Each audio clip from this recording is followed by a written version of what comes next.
কি দারুণ হতো যদি প্রতিদিনই এমন একটা রেসিপি খাবার টেবিলে থাকতো। ডলিস কিচেন থেকে ডলি বলছি, আসসালামু আলাইকুম। আজকে রেসিপিতে থাকছে গরুর মাংস ভুনা। সেটা সাদা গরুর মাংস ভুনা, আমাদের ঢাকার ভাষায় বলে সাদা গরুর মাংস ভুনা। সেই রেসিপিটাই আজকে আমি আপনাদের জন্য নিয়ে আসছি।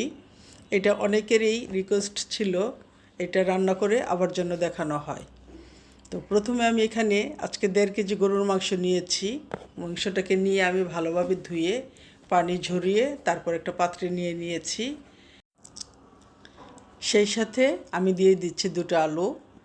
এই রান্নাটার সাথে যদি 2 পিস আলু দেওয়া যায়, আলুটা খেতে আরও দারুণ টেস্ট হয়, যার জন্য আজকে আমি 2 পিস আলু দিয়েছি এখানে।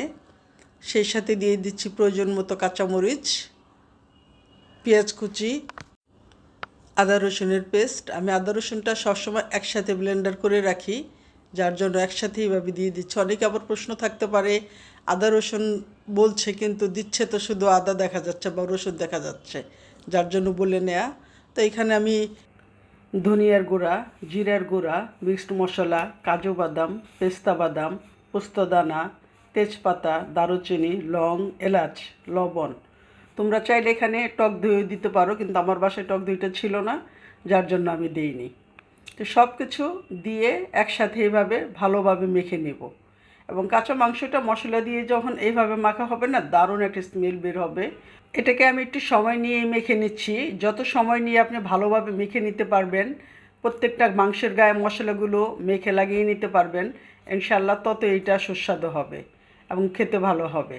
তা আমি ভালোভাবে মেখে নিয়েছি মাংসটাকে মশলার সাথে। তো মেখে এখানে আমি এখন কিছু গরম পানি দিয়ে দিব। গরম পানি দিয়ে মাংস রান্না করলে মাংসের টেস্টটা দারুণ হয়। যার জন্য আমি এখানে কিছু গরম পানি দিয়ে তারপর আমি এটাকে চুলায় বসিয়ে দিব। বসিয়ে দিয়ে আমি একটু নেড়ে দিব। প্রথমত একটু নেড়ে দিব, নেড়ে আমি এটাকে 15 থেকে 20 মিনিটের জন্য একটু ঢেকে রান্না করব। তারপর আমি ঢাকনাটা উঠিয়ে আবার একটু নেড়ে দিব যেন নিচে পুরো লেগে না যায়। এভাবে আমি সুন্দর করে রান্না করে নিব। তো তোমাদের তরফ থেকে অনেকের এটা রিকোয়েস্ট ছিল এই সাদা ভুনাটা কীভাবে করতে হয়। অনেকেরই রিকোয়েস্ট ছিল যে অনেকেই এর আগে কখনো এই মাংস রান্নাটা দেখোনি। তো এটার জন্য তোমরা অনেকে আমাকে কমেন্টস করেছিলে সাদা গরুর মাংস রান্নার ভুনাটা আমি তোমাদের সাথে শেয়ার করি। যার জন্য প্রথমত জাহিদ আহমেদ শুভ সিলেট থেকে, নুসরাত সারা মদনপুর থেকে, জান্নাতুল ফেরদৌস চিটাগং থেকে, লিমা গাউসিয়া থেকে, পাপিয়া রায়পুরা থেকে অনেকে আমাকে এমন কমেন্টস করেছো। তো আমার কাছে খুব ভালো লেগেছে। তো যার জন্য আজকের এই রান্নাটা আমি তোমাদের সাথে শেয়ার করেছি, কিভাবে রান্না করেছি। তোমরা মনোযোগ সহকারে দেখে নিও এবং বাসায় রান্নাটা করে তোমরা খেও, দেখো খুব ভালো লাগবে। আমার বাসায় তো এই মাংস বোনাটা প্রতি সপ্তাহে একবার হলেও চাই।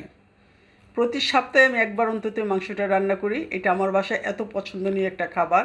আর এটা যখনই আমি রান্না করব, বাসায় পরোটা বানানোর অফার চলে আসবে। সবাই বলবে রাত্রের খাবারে পরোটা খাবো, মাংসের সাথে পরোটা বানাবে, পরোটা দিয়ে মাংসটা খাবো। আর রুটি, পরোটা, লুচি, পোলাও সব কিছুর সাথে এই মাংসটা যায়। এটা দারুণ একটা খাবার। তো তোমরা যেখান থেকেই দেখছো, তোমরা যদি চাও তোমাদের নামগুলো আমি এভাবে পড়ে শোনাই, তাহলে একটা লাইক দিয়ে আমার সাথেই থাকবে। আর আজকের রান্নাটা কেমন হয়েছে জানাবে। আল্লাহ হাফেজ।